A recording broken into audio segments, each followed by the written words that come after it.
একটু লবণ দিয়ে দিচ্ছি, একটু হলুদ দিয়ে ভেজে নেব। সাধারণভাবে রান্নাটা করব মশলা ছাড়া।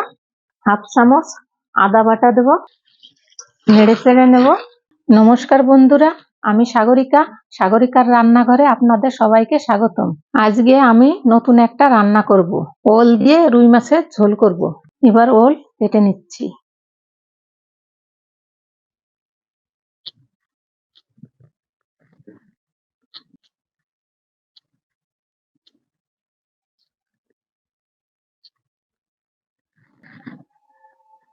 মাছ নিয়েছি, রুই মাছ 4 পিস।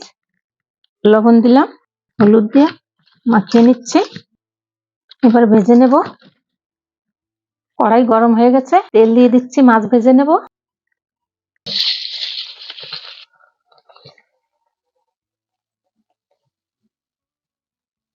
উল্টে পাল্টে মাছগুলো ভেজে নেব। মাছ ভাজা হয়ে গেছে, তুলে নেব। ওই তেলেই 2টো তেজপাতা দিয়ে দিচ্ছি, 2টো শুকনো লঙ্কা আর কটা জিরে।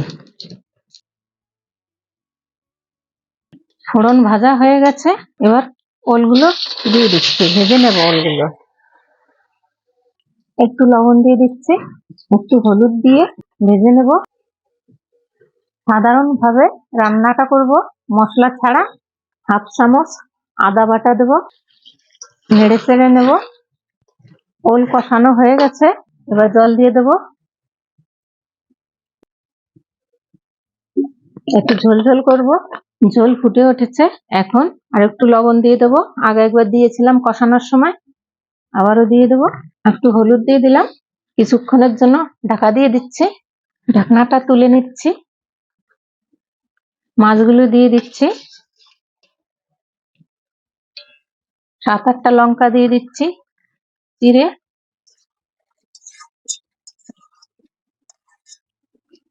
আর 1 মিনিটের জন্য ঢাকা দিয়ে দিচ্ছি। আবার ঢাকনাটা খুলে দিচ্ছি।